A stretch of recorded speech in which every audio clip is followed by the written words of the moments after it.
ఎక్కడా కూడా ఇటువంటి దాడులు ఉండవండి. 2 దఫాలు కాపులు సహకారంతో 2 సార్లు ముఖ్యమంత్రి అయ్యారు. 2 సార్లు కూడా కాపుల్ని టార్గెట్ చేసి అవమానం పాలు చేస్తా ఉన్నారు. అంటే బానిసలుగా బతకాలని వారి అభిప్రాయం అనుకుంటానని. ముందుసారి అయితే రాంబాబు గారి లాగా నన్ను, నా భార్యని, నా కోడలని, కొడుకుని కూడా నీచాతి నీచంగా కొట్టించడం, తిట్టించడం, లంజా రావే జుట్టు మెలిదిప్పి ఖండించడం పోలీసుల చేత చేయించిన మహానుభావుడు చంద్రబాబు నాయుడు గారండి. ఈరోజు ఇదే పరిస్థితి రాంబాబు గారు జరిగింది.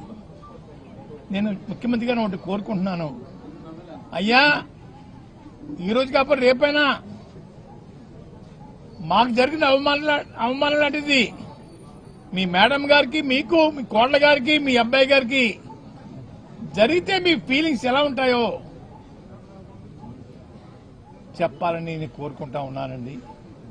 మేము బానిసలు కాదండి అయ్యా, పాకిస్తాన్ నుంచో ఆఫ్ఘనిస్తాన్ నుంచో వలస రాలేదండి అయ్యా, ఇక్కడే పుట్టాం, ఇక్కడే పెరిగామండి.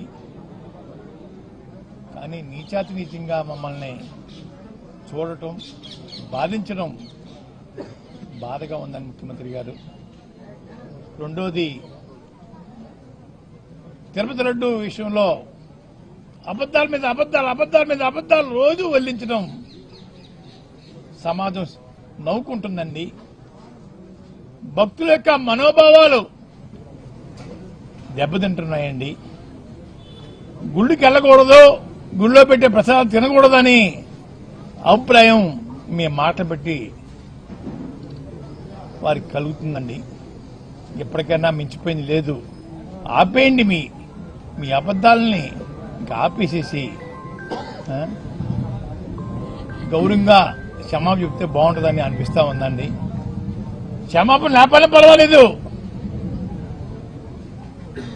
ఇక్కడితో ముగిస్తే మంచిదని కూడా అనుకుంటా ఉన్నానండి. ముగించకుండగా సిబిఐ దర్యాప్తు మీద మళ్ళీ ఒక కమిషన్ వేయటం అన్నది ఏంటి మీ ఉద్దేశం? అందరినీ ముద్దాలకే పెట్టి జైల్లో పెట్టేద్దామనా ఏంటి ముఖ్యమంత్రి గారు? ఎన్నో రిపోర్ట్లు నెగిటివ్ గా వచ్చాయే, ఎక్కడా పాజిటివ్ గా లేదే. మాట మాటికి గొడ్డు మాంసం అని, పంది మాంసం అని, చేప కొవ్వని, ఆవు కొవ్వని అబద్దాలు వల్లిస్తా ఉన్నారు. ఆపని ముఖ్యమంత్రి గారు, దేవుడి మీద భక్తి పోతా ఉంది. అయ్యా ఇది మంచి పని కాదు. అధికారం ఇచ్చారు, మన ఇచ్చేది కాదండి రాష్ట్రం, ప్రజలు ఇచ్చారు ఒకసారి అవకాశం, మళ్ళీ పోయింది, మళ్ళీ ఇచ్చారు. సద్వినియోగం చేసుకోండి ముఖ్యమంత్రి గారు, బాధించకండి.